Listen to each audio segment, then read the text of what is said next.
Assalamualaikum saudaraku. Bagaimana kabarnya kalian semua? Semoga selalu diberi kesehatan dan dilancarkan rezekinya. Amin ya robbal alamin. Dikisahkan, pada suatu ketika Baginda Raja Harun al-Rasyid mengundang banyak ulama yang ada di negaranya untuk datang ke istana membicarakan tentang berbagai banyak hal. Baginda Raja ingin masukan atau pendapat dari para ulama guna mensikapi berbagai peristiwa yang belakangan ini sedang terjadi. Ulama yang diundang oleh Baginda Raja tentu saja ulama yang mempunyai pengetahuan yang luas dan berpikiran maju. Di sela-sela pembicaraan tersebut, tiba-tiba saja Baginda Raja bertanya kepada para ulama, "Adakah di antara kalian yang tahu kira-kira Allah sedang apa sekarang?"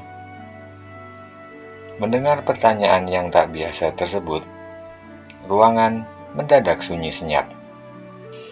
Tak ada seorang pun ulama yang ternyata bisa menjawab pertanyaan Baginda Raja. Tiba-tiba saja ada salah seorang ulama yang sudah tua justru balik bertanya kepada Baginda Raja, "Apakah Baginda tidak percaya dengan adanya Allah?"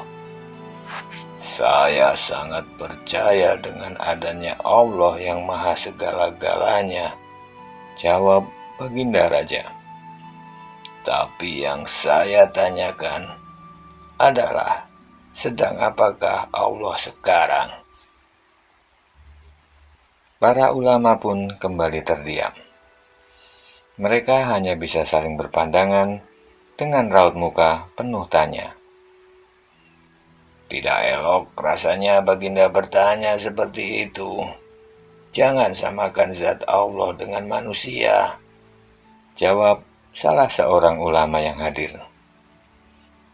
"Sekali lagi saya tegaskan, saya sangat percaya adanya Allah, dan saya tidak menyamakan zat Allah dengan manusia. Saya hanya ingin tahu saja, kira-kira Allah sedang apa sekarang. Kalau kalian tidak tahu, lebih baik terus terang saja, tidak usah memutar balik pertanyaan," ucap Baginda Raja. Mendengar perkataan tersebut, para ulama pun kembali terdiam. Ruangan yang mereka gunakan untuk pertemuan menjadi terasa hening dan sepi. Tiba-tiba saja Baginda Raja teringat dengan Abu Nawas, manusia yang penuh dengan kecerdikan. Segera saja Baginda menyuruh beberapa pengawal istana untuk menjemput Abu Nawas di rumahnya. Abu Nawas yang saat itu sedang santai di depan rumah tentu saja kaget melihat sejumlah pengawal datang menjemputnya. Namun dengan penuh rasa percaya diri, akhirnya Abu Nawas berangkat juga ke istana. Setibanya di istana, Abu Nawas langsung dibawa masuk ke ruang pertemuan. Abu Nawas melihat sejumlah ulama yang sudah tidak nampak asing baginya. Abu Nawas pun merasa aneh, karena di ruangan tersebut berkumpul ulama-ulama yang tersohor, tapi Baginda Raja tetap saja memanggilnya ke istana. Melihat kedatangan Abu Nawas, wajah Baginda Raja nampak tersenyum tipis. Beliau pun kemudian berkata, "Abu Nawas, engkau selama ini terkenal dengan kecerdikannya. Kali ini, coba kau jawab pertanyaanku." "Mohon ampun, Baginda. Hamba hanya manusia biasa saja. Lagi pula, di ruangan ini banyak sekali ulama-ulama. Mereka berpengetahuan yang luas. Rasanya tidak pantas saya menjawab pertanyaan Paduka," jawab Abu Nawas. Aku tadi sudah bertanya kepada para ulama yang ada di sini, tapi tidak ada satupun yang bisa menjawab. Makanya aku ingin bertanya kepadamu, kata Baginda Raja.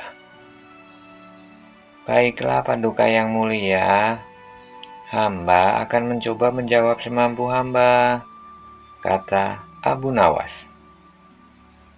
Begini Abu, kamu tahu kira-kira Allah sedang apa sekarang? Tanya Baginda Raja. Mendengar pertanyaan yang tak lazim tersebut, untuk sejenak Abu Nawas pun terdiam.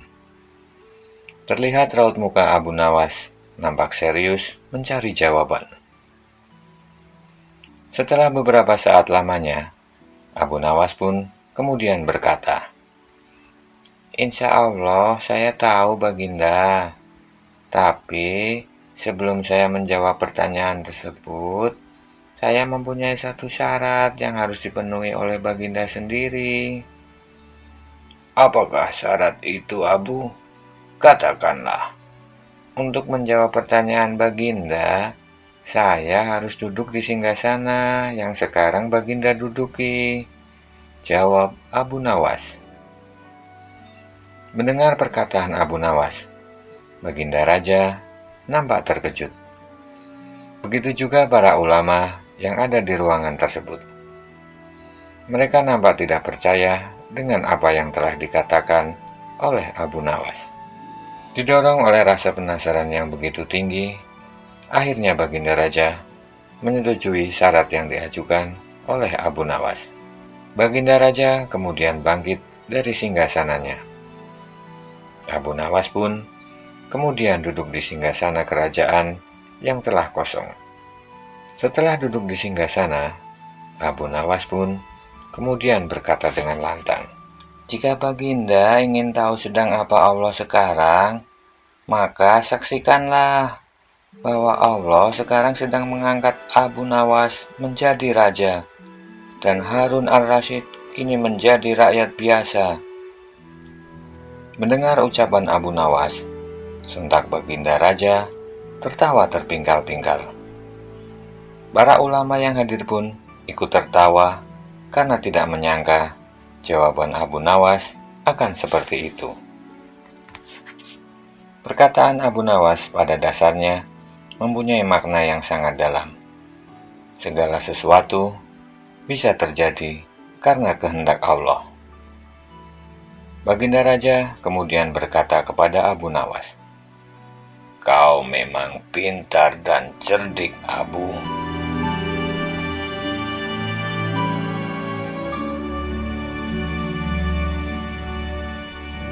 Dikisahkan, kehidupan Abu Nawas diterpa badai ekonomi yang cukup dahsyat, sehingga membuat Abu Nawas harus pontang-panting mencukupi kebutuhan hidup keluarganya. Terkadang untuk memenuhi kebutuhan makan saja, Abu Nawas merasa kerepotan. Namun Abu Nawas tidak pernah menyerah. Dia percaya selalu ada jalan lain bagi yang mau berusaha. Meski kehidupan sedang pas-pasan, tiba-tiba saja istri Abu Nawas meminta dibelikan baju yang baru.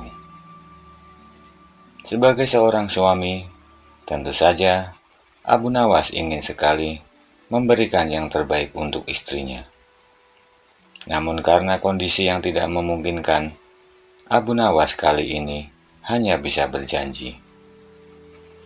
Istriku, nanti kalau aku sudah memiliki uang yang cukup, pasti engkau akan kubelikan baju yang bagus dan sebanyak yang kamu mau, kata Abu Nawas.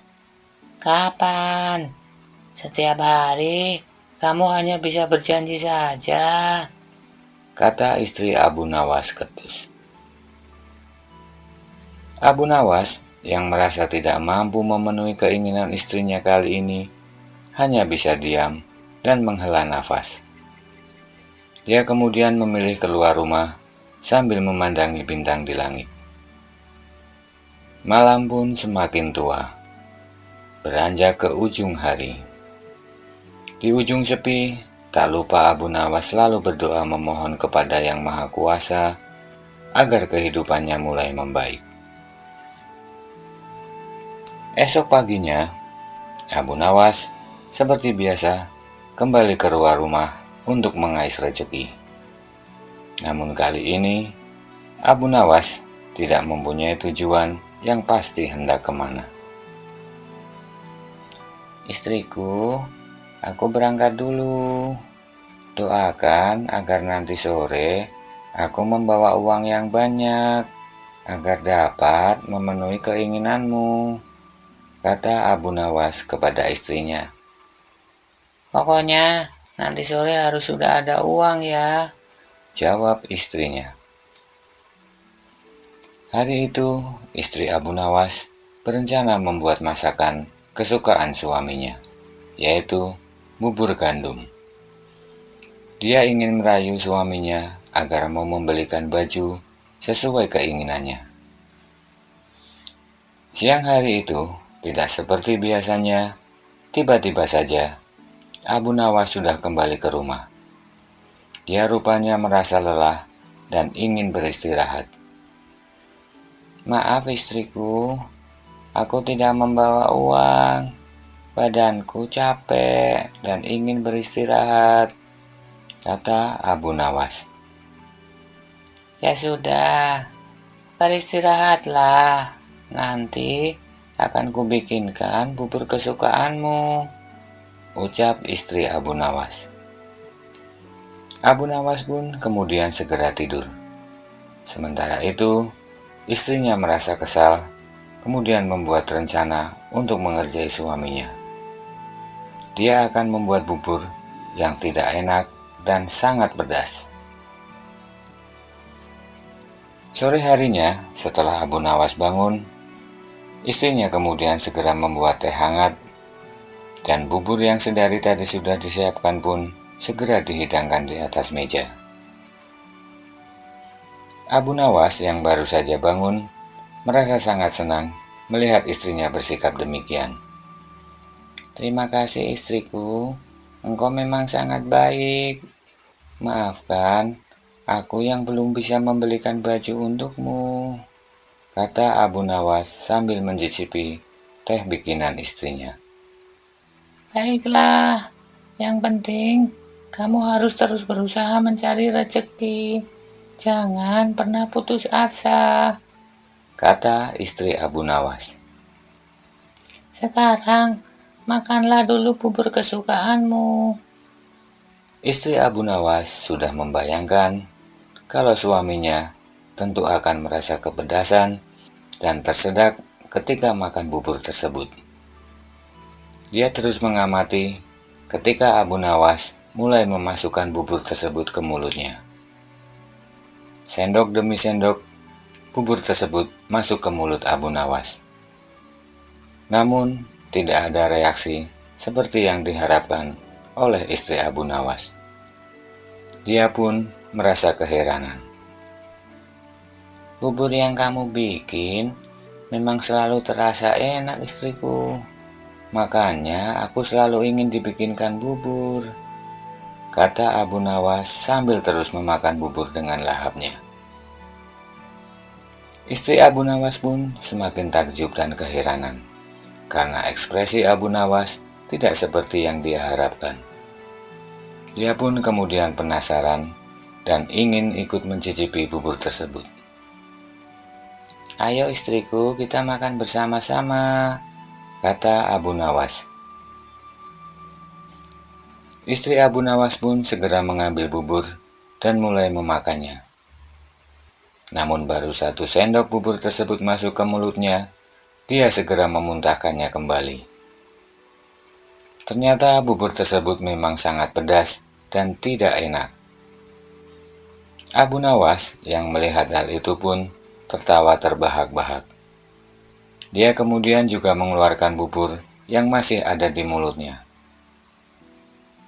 "Aku tahu kau pasti kecewa dan marah kepadaku.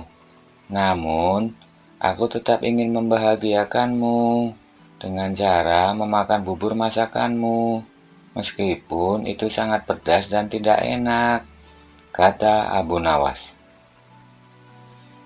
Mendengar perkataan suaminya, hati istri Abu Nawas pun luluh. Semua kemarahannya seketika sirna. Perlahan, air matanya menetes membasahi pipi. Maafkan aku, suamiku. Aku terlalu memaksakan kehendak, padahal kondisi kita sedang seperti ini. Ya sudahlah, aku bisa memahami keinginanmu.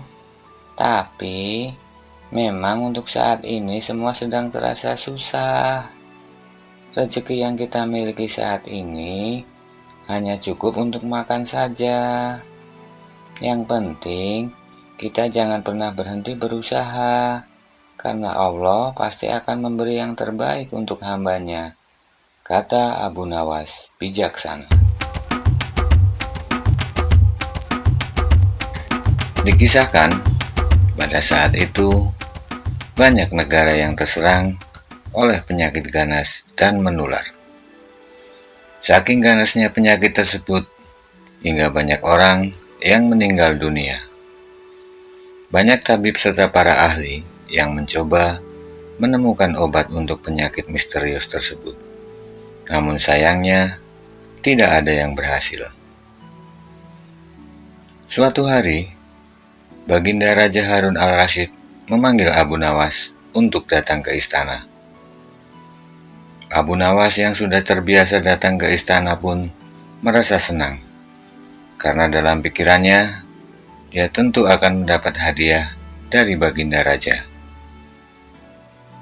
Sesampainya di istana, Baginda Raja pun langsung berkata, "Hai Abu Nawas, kamu tahu saat ini banyak negara yang sedang terserang penyakit misterius.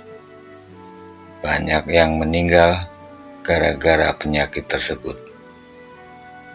"Benar Paduka, hamba mengetahui hal tersebut," jawab Abu Nawas.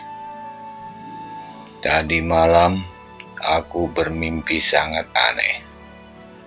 Aku mendapat wasiat agar negeri ini terhindar dari wabah penyakit yang misterius itu, maka engkau harus pergi sejauh mungkin dari negeri ini." Abu Nawas pun tertegun mendengar perkataan Baginda Raja. Namun, tidak lama berselang, Abu Nawas pun menjawab, "Baiklah Yang Mulia, demi negeri ini, maka saya akan pergi."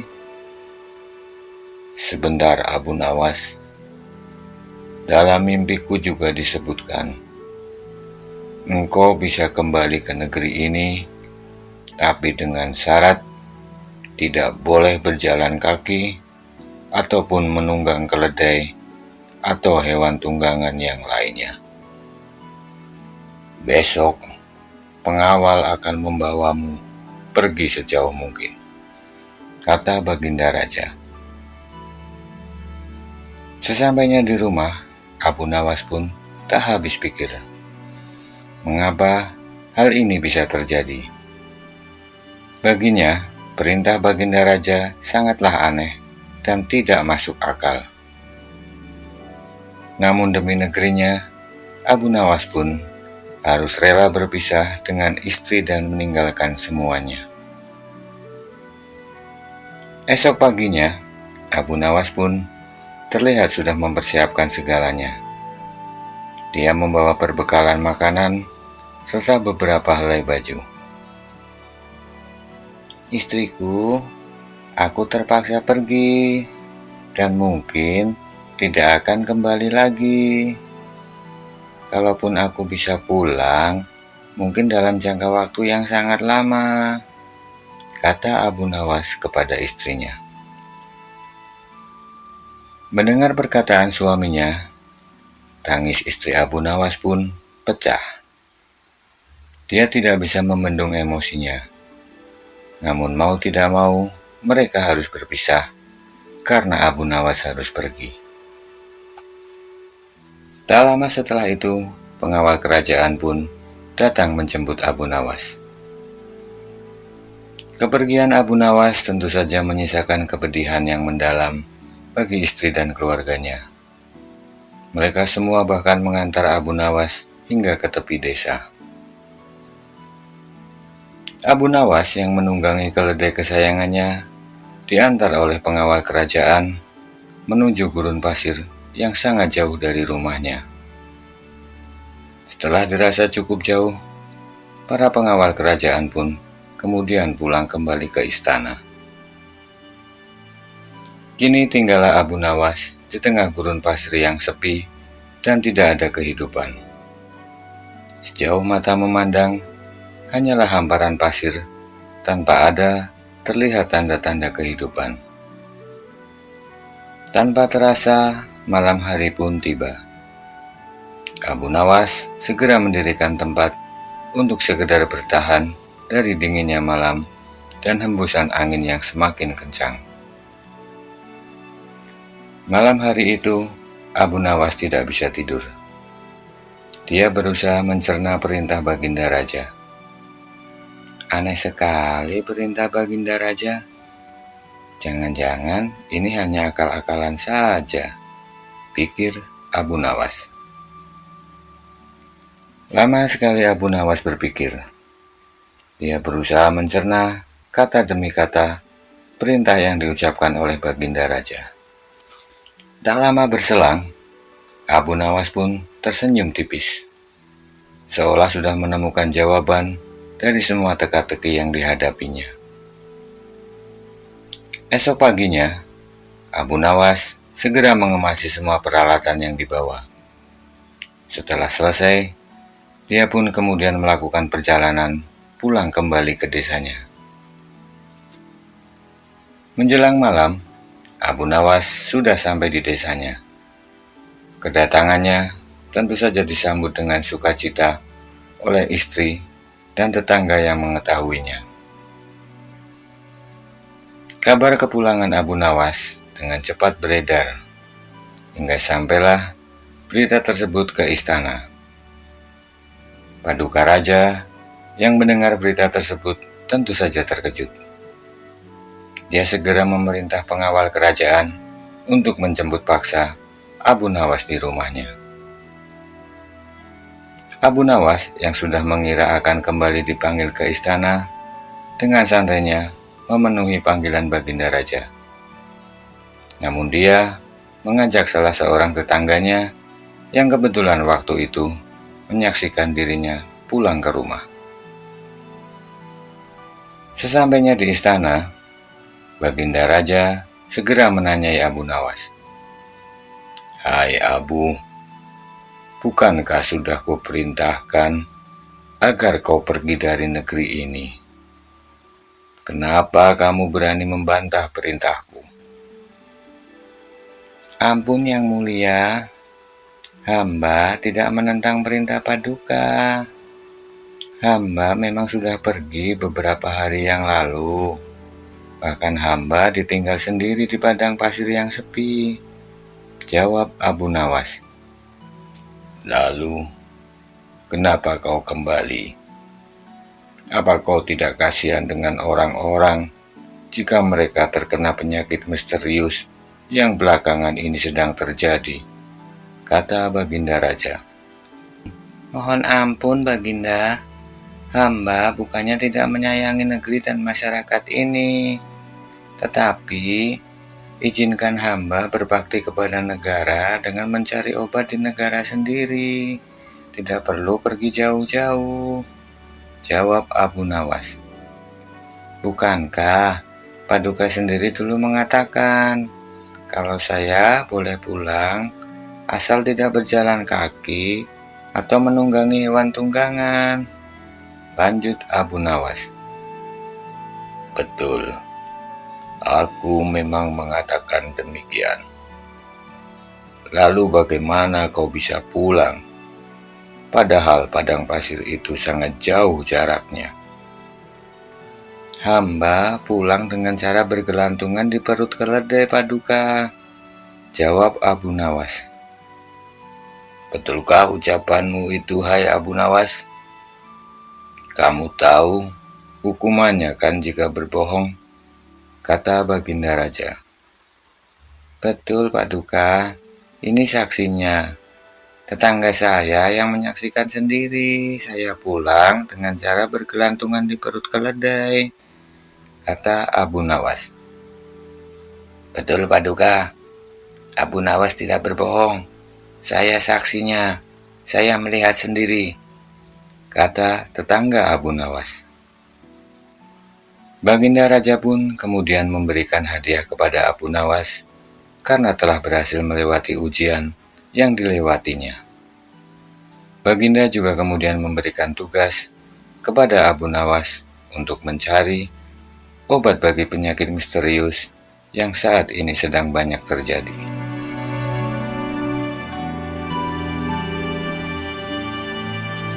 Dikisahkan pada suatu ketika, Baginda tiba-tiba ingin menyamar menjadi rakyat biasa. Baginda Raja Harun al-Rasyid ingin menyaksikan kehidupan di luar istana tanpa sepengetahuan siapapun. Baginda kemudian mulai keluar istana dengan pakaian yang amat sederhana, layaknya seperti rakyat jelata. Tibalah Baginda di sebuah perkampungan. Beliau melihat beberapa orang yang berkumpul. Kemudian, Baginda Raja Harun al-Rasyid pun mendekat. Beliau melihat ternyata ada seorang ulama sedang menyampaikan kuliah tentang alam barzah. Tiba-tiba saja, ada seseorang yang datang dan bergabung di situ. Kemudian, ia pun bertanya kepada ulama tersebut. Kami menyaksikan orang kafir pada suatu waktu dan mengintip kuburnya. Tetapi kami tiada mendengar mereka berteriak dan tidak pula melihat penyiksaan-penyiksaan yang katanya sedang dialaminya. Maka, bagaimana cara membenarkan sesuatu yang tidak sesuai dengan yang dilihat mata? Ulama itu pun berpikir. Sejenak kemudian, dia berkata, untuk mengetahui yang demikian itu, harus dengan panca indera yang lain. Ingatkah kamu dengan orang yang sedang tidur? Dia kadangkala bermimpi dalam tidurnya digigit ular, diganggu, dan sebagainya. Ia juga merasa sakit dan takut ketika itu. Bahkan memekik dan keringatnya bercucuran pada keningnya. Ia merasakan hal semacam itu seperti tidak tidur. Sedangkan engkau yang duduk di dekatnya menyaksikan keadaannya seolah tidak ada apa-apa. Padahal apa yang dilihat serta dialaminya adalah dikelilingi ular-ular. Maka, jika masalah mimpi yang remeh saja sudah tidak mampu mata lahir melihatnya, mungkinkah engkau bisa melihat apa yang terjadi di alam barzah? Baginda Raja pun terkesan mendengar penjelasan ulama tersebut. Baginda masih ikut mendengarkan kuliah itu. Kini, ulama itu melanjutkan kuliahnya tentang alam akhirat. Dikatakan bahwa di surga tersedia hal-hal yang amat disukai nafsu, termasuk benda-benda. Salah satu benda-benda itu adalah mahkota yang amat luar biasa indahnya. Tak ada yang lebih indah dari barang-barang di surga, karena barang-barang itu tercipta dari cahaya. Saking indahnya, maka satu mahkota jauh lebih bagus dari dunia dan isinya. Mendengar hal tersebut, Baginda Harun al-Rasyid pun semakin terkesan. Beliau kemudian pulang kembali ke istana. Baginda Raja sudah tidak sabar ingin menguji kemampuan Abu Nawas lagi. Abu Nawas pun dipanggilnya. Setelah Abu Nawas menghadap Baginda Raja, kemudian Baginda Raja pun berkata, "Aku menginginkan engkau sekarang juga berangkat ke surga. Kemudian bawakan aku sebuah mahkota surga yang katanya tercipta dari cahaya itu. Apakah engkau sanggup, Abu Nawas?" "Sanggup, Paduka yang mulia," kata Abu Nawas langsung menyanggupi tugas yang mustahil dilaksanakan tersebut. "Tetapi Baginda harus menyanggupi pula satu syarat yang akan hamba ajukan." "Sebutkan syarat itu," kata Baginda Raja. "Hamba mohon Baginda menyediakan pintunya agar hamba bisa memasukinya." "Pintu apa?" tanya Baginda belum mengerti. "Pintu alam akhirat," jawab Abu Nawas. "Apa itu?" tanya Baginda ingin tahu. "Kiamat, wahai Paduka yang mulia. Masing-masing alam mempunyai pintu. Pintu alam dunia adalah liang peranakan ibu. Pintu alam barzah adalah kematian. Dan pintu alam akhirat adalah kiamat. Surga berada di alam akhirat. Bila Baginda masih tetap menghendaki hamba mengambilkan sebuah mahkota di surga, maka dunia harus kiamat terlebih dahulu." Mendengar penjelasan Abu Nawas, sontak Baginda Raja terdiam. Di sela-sela kebingungannya, Baginda Raja Harun al-Rasyid, Abu Nawas bertanya lagi, "Masihkah Baginda menginginkan mahkota dari surga?" Baginda Raja pun tidak menjawab. Beliau diam 1000 bahasa. Kemudian Abu Nawas pun segera mohon diri, karena Abu Nawas sudah tahu jawabnya. Wassalamualaikum warahmatullahi wabarakatuh.